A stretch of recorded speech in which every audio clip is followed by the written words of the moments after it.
ให้เบิ่งเลยนี่แหละคือจิตวิญญาณของผู้เสียสละสภาพใดก็อย่าขอให้ญาติพี่น้องอำบ่ติเพิ่นก็สิไปกู้ออกมาให้กู้ภัยไทยสิกลับไปลาวอีกเทื่อนึงเนาะสิย้อนกลับไปซอยผู้ที่ยังติดอยู่2คนพี่น้องโอ้เป็นไปได้จังได๋พี่น้องแอดมินนับถือเลยเนาะนับถือน้ำใจพี่น้องเพิ่นโพสต์นี่บ่ฮู้ว่าจริงบ่จริงเพิ่นว่าปัญหาของงานผมคือผนังถ้ำที่ถล่มลงมาวันนี้ผมปรึกษา RSK เพื่อหาอุปกรณ์พิเศษเข้าสนับสนุนภารกิจให้ปลอดภัยแล้วจะได้จบงานสักทีจริงๆผมไม่อยากกลับไปอีกก็ได้แต่ครอบครัวเขาติดต่อมาถามถ่ายกันทุกวันและภาพพ่อชรานั่งรอปากถ้ำภรรยาอุ้มลูกเดินข้ามภูเขาทุกวันมันทำให้เราต้องลุกขึ้นอีกครั้งถ้าเขารับได้ว่าสิ่งที่เราจะไปกู้ออกมาไม่ว่าจะอยู่ในสภาพไหนแล้วก็ยังรับได้เราก็จะทำให้แฮชแท็กจะได้ไม่ติดค้างในใจพวกผมไปตลอดกาลนี่คือน้ำใจนี่คือจิตวิญญาณของกู้ภัยคนไทยเบิ่งวิดีโอนี่สิรู้เลยว่ากู้ภัยลาวเป็นจังได๋เดี๋ยวหาว่าแอดมินเว้าให้อิหยังอีกเบิ่งเอาเขาได้ถอนออกเมื่อวานนี้มาด้วยว่าจะเป็นทีมกู้ภัยเราก็ได้ถอนออกแล้วแต่ส่วนกับบ่มีจักคนอันนี้แหละแม่นหน้าปากถ้ำเนี่ยก่อนที่ว่ายังมีคนเป็นจังได๋พี่น้องก่อนกู้ภัยไทยเพิ่นสิกลับเพิ่นกำชับแล้วว่าให้เฝ้าดูดน้ำสูบน้ำออกเพื่อว่าปาฏิหาริย์สิมีจริงหรือเพิ่นอาจสิยังมีชีวิตแต่เฮ็ดบ่อาจสิบ่มีความหวังแล้วหรืออาจสิจังได๋ก็อย่าแต่อยากให้เบิ่งกู้ภัยไทยบ่ว่าเพิ่นสิไปหรือบ่ไปเนาะแต่แอดมินว่าเพิ่นโพสต์แบบนี้น่าสิกลับไปให้เบิ่งเลยนี่แหละคือจิตวิญญาณของผู้เสียสละไปแล้วนี่บ่ฮู้ว่ามันสิเป็นจังไดเนาะเพราะว่ามันช่วงฤดูฝนน่ะแต่ว่าอย่างที่เพิ่นเว้านั่นแหละว่าสิสภาพใดก็อย่าขอให้ญาติพี่น้องบ่ติเพิ่นสิไปกู้ออกมาให้บ่ว่าสิยังมีชีวิตหรือบ่ก็บ่ฮู้แหละเนาะนี่แหละคือจิตวิญญาณของความเสียสละอย่างแท้จริงนับถือน้ำใจเนาะนี่แหละพวกคนลาวบางกลุ่มบางพวกที่ยังมีอคติกับคนไทยพวกเจ้ามีดีหยังพวกเจ้าประเสริฐกว่าเขาบ่ถามพวกเจ้าแหน่เป็นหยังคือบ่อยู่เนาะทั้งที่ว่ากู้ภัยไทยตอนเพิ่นสิกลับเพิ่นว่าให้อยู่สูบน้ำออก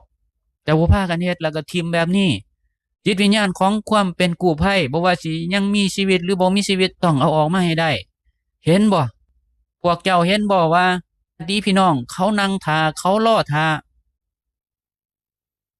เขาอยากได้บ่ว่าสิออกมาเป็นแบบใดก็อย่าเป็นยังมีชีวิตหรือบ่มีชีวิตก็อย่าพากันออกหนีพากันเวลากู้ภัยกลับแล้วพากันหนีน่าอับอายเนาะน่าอัปยศแรงเป็นจังได๋ว่าคนลาวเฮาคือพากันหนีป๋าเนาะเข้าใจอยู่เนาะแอดมินเข้าใจมันมีหลายปัจจัยนั่นแหละจังเฮ็ดให้กู้ภัยลาวเป็นแบบนี้คันมองกว้างๆเนาะก็สิเว้าให้กู้ภัยลาวก็บ่ได้อีกเพราะว่าหยังการสนับสนุนจากรัฐบาลบ่มีตามมีตามเกิดตั้งแต่เริ่มเข้าไปซอยเริ่มมีเหตุเกิดขึ้นนี่มีแต่สนับสนุนจากประชาชนบริจาคเข้าไปแต่ว่าภาครัฐนี่ถ้าแม่นว่าบ่มีข่าวใหญ่โตคือสิบ่ไปเฮ็ดถนนขึ้นให้เลยแต่ว่าวันดีคืนดีถนน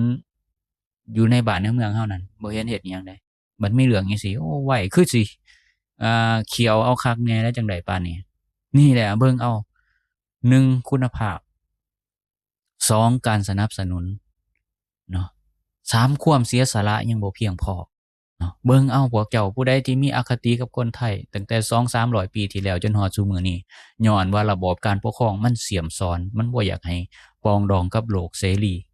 บ่ว่าสิอเมริกาอิหยังก็แล้วแต่มันว่าบ่ดีนั่นอันนี้ระเบิดที่มันยังบ่ทันแตกมันก็เอามาสอนสร้างความเครียดแค้นฝังจิตฝังใจแต่ว่าลุมเนาะยุบนะทำถล่มอิหยังก็แล้วแต่ที่มันเกิดจากเมืองขุดค่ำอิหยังก็แล้วแต่นี่แม้แต่ที่มันเคยถล่มน่ะครอบครัวนี่สูญหายไปนี่4คนเนี่ย50ล้านกีบตกคนละ12.5 แสนกีบ เนาะชีวิตมีค่าเท่ากับ12 ล้าน5แสนกีบเบิ่งเอาเนาะสิ่งที่รัฐบาลมีจิตใจที่แสดงออกต่อประชาชนก็คือประชาชนเป็นของตายบ่มีสวัสดิการอีหยังเงินซอยเหลือต่างๆนี่ก็ยังมีแต่ว่ากู้ภัยลาวก็ส่วนหนึ่งให้แล้วก็ส่วนหลายก็ของอินฟลูเอนเซอร์ลาวแล้วก็คนไทยซอยรัฐบาลลาวมีหยังในซอยแอดมินเห็นแต่ถนนเส้นเดียวที่ต้องคือสิคอดเขียวเอาคักแน่จังเฮ็ดได้ปานนั้นแล้วก็มีข่าวดังทั่วโลกจังเฮ็ดแย่แฮงเนาะพี่น้องเป็นหายดีเหรอบ่มีคุณภาพความเสียสละก็บ่มีการสนับสนุนจากภาครัฐก็บ่มีเพราะว่าบางเทื่อเนาะมันต้องมีอุปกรณ์สนับสนุน2การฝึกซ้อมต้องมีงบประมาณอันนี้เฮ็ดตามมีตามเกิดตอนสิกลับเพิ่นก็ยังได้วอนขออีกให้ไปงุ่มเอาร่างคนที่จมน้ำก็มีตอนสิกลับพอเขาเจ้าเนาะที่ลูกเขาจมน้ำจนคุกเขาให้กู้ภัยไทยพี่ปอนน่ะเห็นแล้วเนาะลาวเฮานี่มันบ่มีประสิทธิภาพอิหยังเลยอย่างที่แอดมินบอกนั่นแหละบ่มีการสนับสนุนจากภาครัฐบ่มีอุปกรณ์ที่ได้รับจากภาครัฐบ่มีการฝึกซ้อมบ่มีงบประมาณบ่มีเบี้ยอิหยังต่างๆเนาะก็บ่แปลกหรอกว่ากู้ภัยจังเริ่มบางหน่วยงานบางองค์กรต้องเรี่ยรายเงินหรือว่าต้องรับบริจาคทุกวิถีทางเลยก็ย้อนบ่ได้รับการสนับสนุนจากรัฐบาลเนาะถ้าเป็นประเทศไทยนี่